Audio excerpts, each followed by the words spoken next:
ప్రభు నామములో అందరికీ వందనాలు ప్రియులారా. మనము కొన్ని రోజులుగా యోహాను రాసినటువంటి మొదటి పత్రికను దేవుడిచ్చినటువంటి నడిపింపు మేరకు మనం ధ్యానం చేస్తున్నాం. అందులో భాగంగా మరి ఈ దినము 2వ అధ్యాయము 14వ వచనము 12 నుంచి 14 వచనాలు ధ్యానం చేస్తుంటే అందులో భాగంగా మరి ఇక్కడ చిన్న పిల్లలారా అని సంబోధిస్తూ ఎవరు యోహాను భక్తుడు మరి ఏ విధముగా తండ్రి లేనటువంటి వాళ్ళకి, యవ్వనస్తులకి, చిన్న బిడ్డలకు ఏ విధంగా తను మరి హెచ్చరికలు చేసినాడో, లేకపోతే వారికి ఉన్నటువంటి ప్రివిలేజెస్ అంటే రక్షించబడినటువంటి వారికి ఉన్నటువంటి విషయాలను ఏ విధముగా తెలియచేశాడో మనం గమనిస్తూ వస్తున్నాం. అందులో 5 రకాలైనటువంటి విషయాలు మీలో ఉన్నాయి అని చెప్తున్నాడు. మొదటిగా మీ పాపములు క్షమించబడినవి అని చెప్పాడు. తర్వాత రెండోది మీరు తండ్రిని ఎరిగి ఉన్నారు కనుక మీకు రాస్తున్నాను అన్నాడు. అంటే ఎవరైతే రక్షించబడి ఉన్నారో వారిలో పాపములు క్షమించబడి ఉన్నాయని, అలాగనే మీరు దేవుని యొక్క జ్ఞానం మీలో ఉన్నదని తెలియజేస్తూ, అలాగనే మీరు బలవంతులు, అది మీరు గమనించండి అని చెప్తూ, ఇక 4వదిగా ఏం చెప్తున్నా దేవుని యొక్క వాక్యము మీలో నిలిచి ఉన్నది కనుక, దేవుని యొక్క వాక్యము మీలో నిలిచి ఉన్నది కనుక అని చెప్తున్నాడు. ప్రియులారా, ఇక్కడ ఒక వాక్యాన్ని మళ్ళీ నేను ప్రారంభం నుంచి చదువుతాను, గమనిద్దాం. 12వ వచనము నుంచి 14వ వచనం వరకు. ఏది? మొదటి యోహాను రాసినటువంటి మొదటి పత్రిక 2వ అధ్యాయము 12 నుంచి 14 వచనాలు. చిన్న పిల్లలారా, ఆయన నామమును బట్టి మీ పాపములు క్షమింపబడి ఉన్నవి గనుక మీకు రాయిచున్నాను. తండ్రులారా, మీరు ఆది నుండి ఉన్నవారిని ఎరిగి ఉన్నారు గనుక మీకు రాయిచున్నాను. యవనస్తులారా, మీరు దుష్టుని జయించి ఉన్నారు గనుక మీకు రాయిచున్నాను. 14వ వచనం. చిన్నపిల్లలారా, మీరు తండ్రిని ఎరిగి ఉన్నారు గనుక మీకు రాయిచున్నాను. తండ్రులారా, మీరు ఆది నుండి ఉన్నవారిని ఎరిగి ఉన్నారు గనుక మీకు రాయిచున్నాను. యవనస్తులారా, మీరు బలవంతులు, అలాగనే దేవుని యొక్క వాక్యము మీ యందు నిలుచుచున్నది.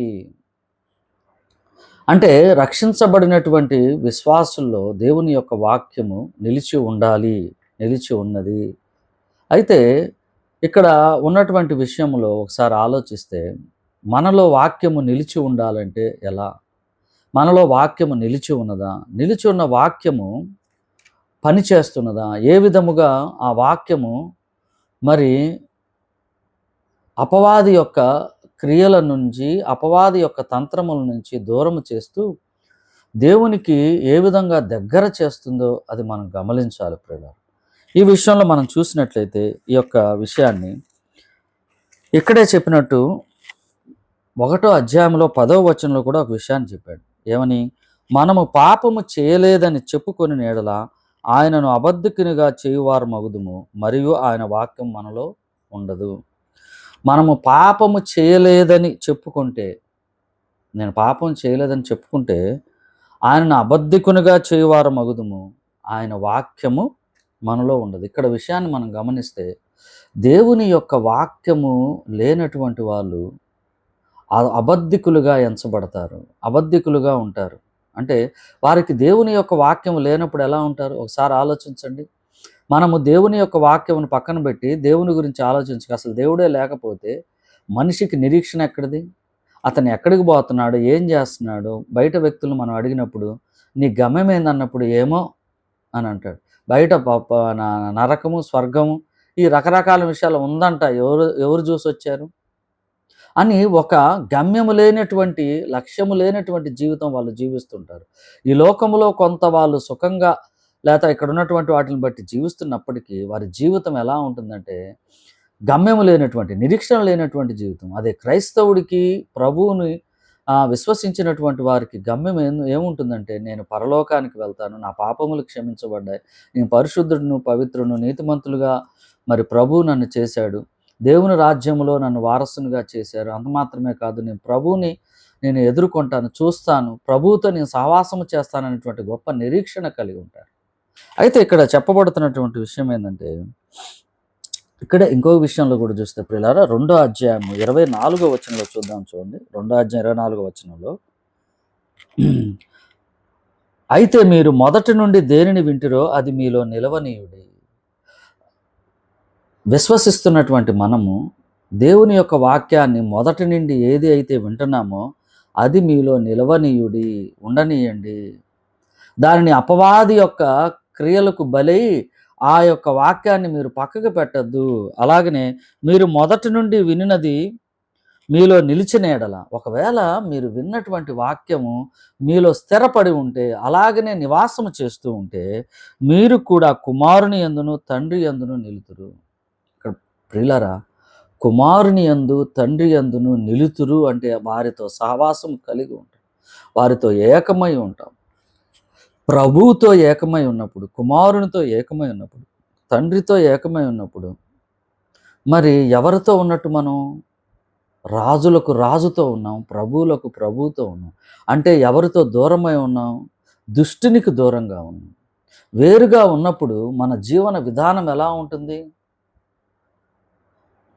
పరిశుద్ధంగా జీవించటానికి, పవిత్రంగా జీవించటానికి మనము ఆ వైపుకి మార్గము మరి నడుచుకుంటూ వెళ్ళిపోతాం.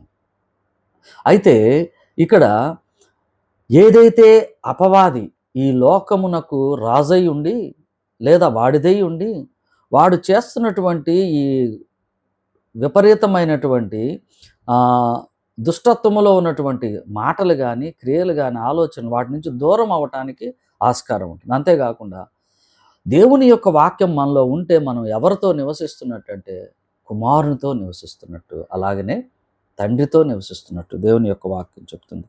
అలాగనే ప్రియులారా, ఇంకొక విషయాన్ని కూడా చూద్దాం చూడండి. యోహాను రాసిన 2వ అధ్యాయం, యోహాను రాసినటువంటి పత్రిక, 2వ పత్రికలో ఒకే అధ్యాయం ఉంటుంది కదా, దాంట్లో 9వ వచనం చూద్దాం చూడండి. యోహాను రాసినటువంటి 2వ పత్రిక 1:9 అంటే ఒకే అధ్యాయం ఉంటుంది. క్రీస్తు బోధయందు నిలిచి ఉండక దాన్ని విడిచి ముందుకు సాగు ప్రతివాడును దేవుని అంగీకరింపని వాడు.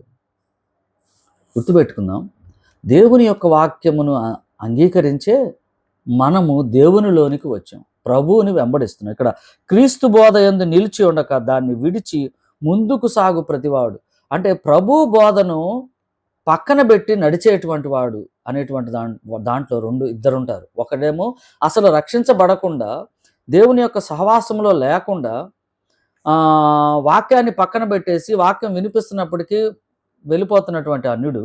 రెండవది ప్రభువులోనికి వచ్చి కూడా ప్రభువును వెంబడిస్తూ ఆయన బోధను యందు నిలిచి ఉండక, అంటే నామకార్థపు క్రైస్తవుల్లాగా ఉంటూ అంతవరకే మొదటిగా విన్నటువంటి వాక్యం నిలవకుండా అలాగనే ఉంటూ తన దినచర్యలో దేవుని యొక్క వాక్యానికి ప్రథమ స్థానం ఇవ్వకుండా తన జీవితంలో తను ముందుకు వెళ్ళిపోతూ ఉంటే అది చాలా ఎవరితో సహవాసం లేనట్టు? కుమారుడితో సహవాసం లేవు, తండ్రితో సహవాసం లేవు. నీ జీవితం ఏమైపోతుంది? పెడదారిన పడుతుంది. అపవాదికి నువ్వు ఏమవుతావు? బలవ్వాల్సిందే. అపవాదికి నువ్వు లక్ష్యమవుతావు, అపవాదికి నువ్వు బలవాల్సిన పరిస్థితి వస్తుంది. అయితే ఇంకేం చెప్తున్నా అంటే, ఈ బోధ యందు నిలిచిండు వాడు తండ్రిని కుమారుని అంగీకరించువాడు. ఈ బోధ యందు నిలిచి ఉంటే తండ్రిని కుమారుని అంగీకరించువాడు అంటున్నాడు. మొదటగా అంగీకరించి, రెండవదిగా నీ యొక్క మార్గము ప్రభువు చెంత చేరకుండా, ప్రభువులో ఉండకుండా నీ మార్గము నామకార్థంగా ఉన్నట్లయితే ప్రభువు నుంచి తండ్రి నుంచి దూరం వెళ్ళేటువంటి పరిస్థితులు ఉన్నాయి. జాగ్రత్త ప్రియులారా. రక్షించబడినటువంటి ప్రతి విశ్వాసి కూడా దేవుని యొక్క వాక్యమందు నిలిచి ఉండాలి, నివాసము చేయాలి నీలో వాక్యము.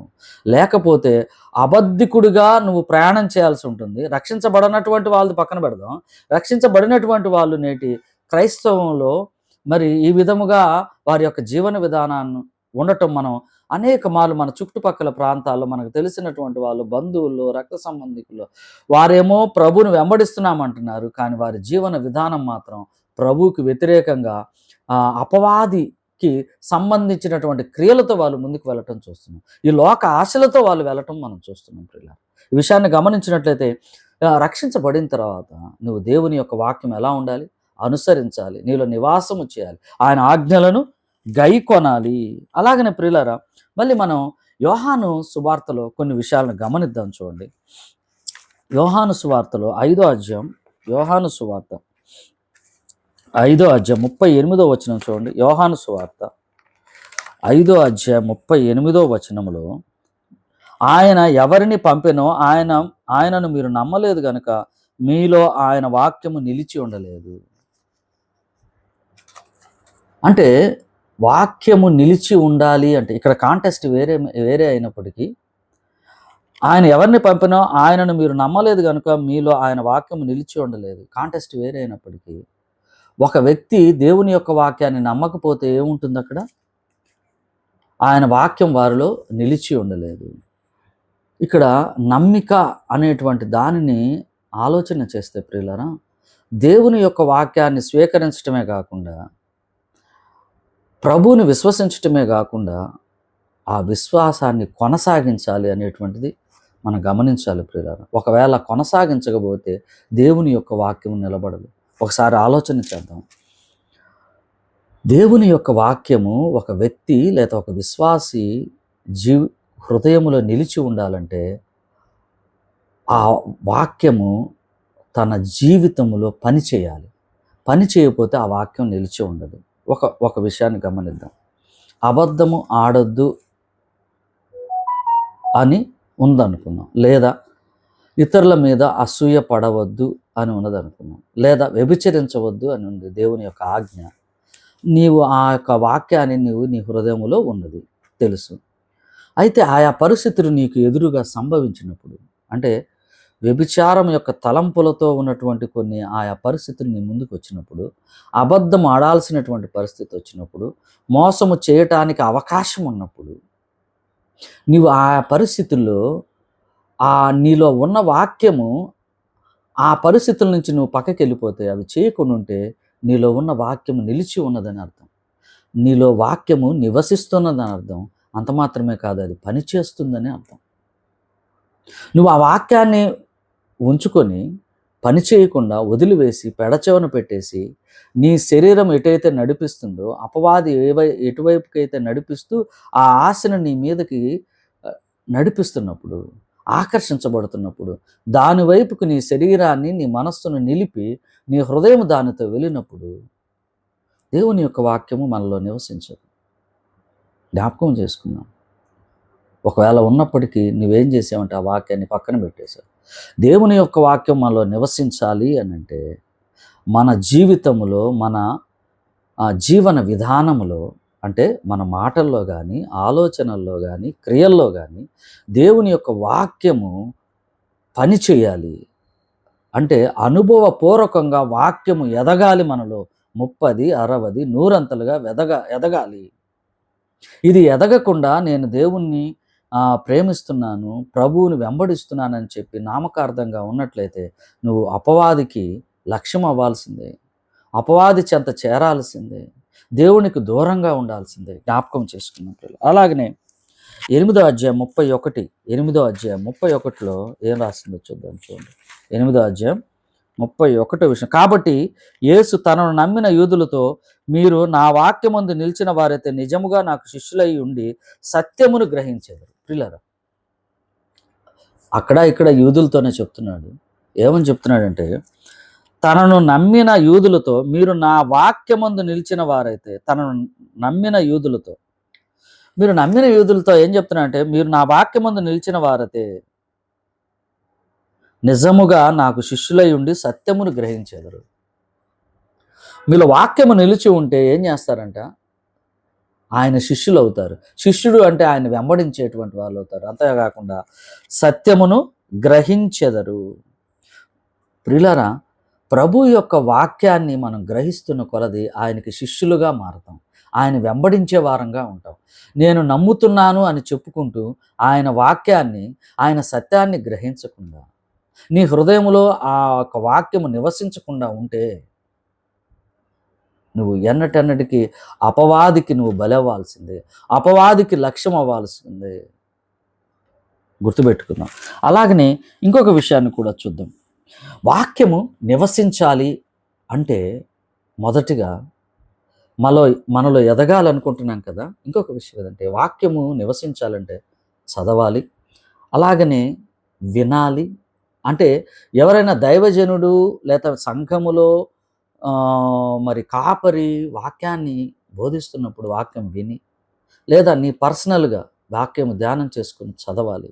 అంత మాత్రమే కాదు, నీ జీవితంలో దానిని అనుసరించాలి ప్రియులారా. అంత మాత్రమే కాదు, వాక్యాన్ని నీలో భద్రపరుచుకోవాలి. వాక్యము వినాలి, చదవాలి, భద్రపరుచుకోవాలి. ఆ విధంగా జీవించాలి. జీవితంలో నువ్వు కొనసాగించినప్పుడు నిన్నేమని పిలుస్తారంటే ప్రభు యొక్క శిష్యుడు అని పిలుస్తారు. అంత మాత్రమే కాదు, సత్యమును గ్రహిస్తూ ఉంటావు. ప్రియులారా, ఒకటి గుర్తుపెట్టుకోండి. క్రైస్తవుడు లేదా విశ్వాసి ప్రభువునందు విశ్వాసం ఉంచి నడుచుకునేటువంటి వ్యక్తిలో దేవుని యొక్క వాక్యము నిలిచి ఉంటుంది అంటే అపవాదికి దూరం అవుతున్నామని అర్థం. నువ్వు దేవుని యొక్క వాక్యంతో సహవాసం చేసి చూడు. ప్రతిదినము దేవుని యొక్క వాక్యము ధ్యానం చేయి. ఒక అధ్యాయం తెలుసుకో. ప్రతి ఆదివారము నియామక కూడికల్లో సేవకుడు చెబుతున్నటువంటి వాక్యాలను గ్రహించుకొని నీ హృదయములో, నీ జీవితములో ఆ వాక్యముకు విరోధంగా నువ్వేమైనా జీవిస్తున్నావా? నీ కుటుంబం అలాగ వెళ్తుందా? నీ బిడ్డలు అలాగ వెళ్తున్నారా చూసుకొని అవి సరిచేసుకొని నువ్వు ప్రయాణం చేస్తుంటే ఎవరితో వెళ్తున్నట్టు నువ్వు? ప్రభువుతో వెళ్తున్నట్టు. ప్రభు అంటే ఎవరు? లోకాన్ని జయించినటువంటి సృష్టికర్త. నీ పాపములు క్షమించబడి ఉన్నాయి. నువ్వు పరిశుద్ధుడిగా, నీతిమంతుడిగా ఆయన ఎంచాడు. నిజముగా అయితే యోగ్యత లేదు, కానీ యోగ్యత కలిగించి ఆయన హక్కున చేర్చుకొని పరలోకానికి నిన్ను తీసుకెళ్తున్నాడు. ఈ లోకంలో సంతోషంగా, సమాధానముతో ఏది ఉన్నా లేకపోయినా ఆ విధంగా మనం ప్రయాణం చేస్తూ ప్రభు యొక్క శిష్యులమని అనిపించుకోవాలి ప్రియులారా. ఈ విషయాన్ని మనం గమనించుకున్నాం. అలాగనే చివరిగా మనం ఇంకొక విషయాన్ని చూస్తే, ఈ విషయాన్ని కొలస్సీలకు రాసినటువంటి పత్రిక 3వ అధ్యాయం 16వ వచనములో ఈ విషయాన్ని పౌలు భక్తుడు ఏ విధంగా చెప్పాడో చూద్దాం. కొలస్సీలకు రాసినటువంటి పత్రిక 3వ అధ్యాయం 16వ వచనములో, సంగీతములతోనూ కీర్తనలతోనూ ఆత్మ సంబంధమైన పద్యములతోనూ ఒకరిని ఒకడు బోధించుచు బుద్ధి చెప్పుచు కృపాసహితముగా మీ హృదయములలో దేవుని గురించిన గానము చేయుచు సమస్త విధములైన జ్ఞానముతో క్రీస్తు వాక్యం మీలో సమృద్ధిగా నివసింపనేది. ప్రభువు చెప్తున్నాడు. దేవుని యొక్క వాక్యం సెలవిస్తుంది పౌలు ద్వారా. ఏమనంటే సకల విధములైనటువంటి జ్ఞానముతో, లేదంట సమస్త విధములైనటువంటి జ్ఞానముతో క్రీస్తు వాక్యం మీలో సమృద్ధిగా నిలవనీయుడి. సమృద్ధిగా అంటే నిండుగా నిలవనీయుడి. నిండుగా నిలవనీయుడు అంటే నిండుగా ఆయనను అనుసరించండి అని అర్థం. నిండుగా ఆయన యందు వేరుపారండి అని అర్థం. వాక్యమును సంపూర్ణంగా గ్రహించండి అని అర్థం. ఇక్కడ మనం మళ్ళీ తిరిగి మనం యోహాను రాసినటువంటి పత్రికకు వస్తే, మొదటి పత్రికకు వస్తే, వాక్యానికి వస్తే, ఇక్కడ ఏం చెప్తున్నాడు? దేవుని వాక్యం మీ యందు నిలిచి ఉన్నది కనుక నేను రాస్తున్నాను. యోహాను భక్తుడు తర్వాత ఏదో రాయబోతున్నాడు. ఆ రాయటానికి ఒక విషయాన్ని జ్ఞాపకం చేసుకోవటానికి ఏం చేస్తున్నాడంటే, ఒక విషయాన్ని జ్ఞాపకం చేయటానికి ఏం చేస్తున్నాడంటే ముందుగా సిద్ధపరుస్తున్నాడు. అంతేకాకుండా విశ్వాసులు అనేటువంటి వారికి మీ దగ్గర ఏమేమి ఉన్నాయో తెలుసుకోండి, మీరు ఏమేమి గ్రహించారో తెలుసుకోండి, వీటిని బట్టి నేను తదుపరి చెప్పబోయేటువంటి విషయాన్ని మీరు జయించవచ్చు, గ్రహించవచ్చు, ఆ విధంగా వెళ్ళవచ్చు అని చెప్తున్నాడు. అంటే సిద్ధపాటు చేస్తూ మీలో ఉన్నటువంటి ఆ యొక్క ఆయుధములు లేదా ఆ ప్రివిలేజెస్, ఆ దేవుణ్ణి వెంబడించుట ద్వారా, దేవుణ్ణి విశ్వసించుట ద్వారా ఆల్రెడీ మీకు వచ్చినటువంటివి, అవి మీలో ఉన్నవి మీరు గ్రహించినట్లయితే నేను దుష్టుని ఏ విధంగా ఎదుర్కోవాలో నీకు తెలిసిపోదు. ఇప్పటి వరకు మనం చదివిన దాంట్లో దేవుని యొక్క వాక్యము మనలో నిలిచి ఉండటం అంటే విన్నటువంటి వాక్యము లేదా చదివినటువంటి వాక్యము మనం ఏం చేయాలి? భద్రపరుచుకోవాలి. భద్రపరుచుకున్నటువంటి వాక్యాన్ని ఏం చేయాలి? మన జీవితంలో కొనసాగించాలి. అది ప్రదర్శించబడాలి. ప్రదర్శించబడినప్పుడు మనం ఏమవుతాము? అపవాదిని ఎదిరిస్తాము. అపవాది తంత్రములకు మనం బలికాము. ఎప్పుడైతే అపవాది యొక్క వాక్యానికి, వాడి యొక్క ఉద్దేశానికి, వాడి యొక్క మాటలకి మనం దూరంగా వెళ్ళిపోతున్నాము అంటే దేవుని యొక్క వాక్యం మనలో నివసిస్తుంది నాకు. మన సహవాసం ఎవరితో ఉన్నప్పుడు? తండ్రితోనూ కుమారునితోనూ ఉంటుంది. దేవుని యొక్క వాక్యముతో ఉంటుంది. అంత మాత్రమే కాదు, నీలో ఆ వాక్యము నివసిస్తూ ఏమవుతుంది? 30, 60, 100 ఏమవుతుంది? వృద్ధి చెందుతూ ఉంది. తర్వాత సకల విధములైనటువంటి దేవుని యొక్క జ్ఞానం నీలో ఏమవుతుంది? సమృద్ధి కలిగి నివసిస్తుంది. గమనిద్దాం ప్రియులారా. అయితే ప్రశ్న, నీలో దేవుని యొక్క వాక్యము, ఆజ్ఞలు నివసిస్తున్నాయా? సమృద్ధిగా ఉంటున్నాయా? వింటున్నావు సరే, చదువుతున్నావు సరే, భద్రపరుచుకున్నావా? భద్రపరుచుకున్నటువంటి ఆ వాక్యాన్ని కొనసాగిస్తున్నావా? నీ మాటలు ఎలా ఉన్నాయి? ప్రభువు మాటల్లాగా ఉన్నాయా? వాక్యముతో సంబంధం కలిగినటువంటి మాటలేనా? కృప కలిగినటువంటి మాటలా? ఇక్కడే చూసినప్పుడు కొలస్సీ రాసిన పత్రికలో 3:16 వచనంలో పైన ఏం చెప్పాడు? చూడండి ఒకసారి. 3:16లో పైన ఏం చెప్పాడు?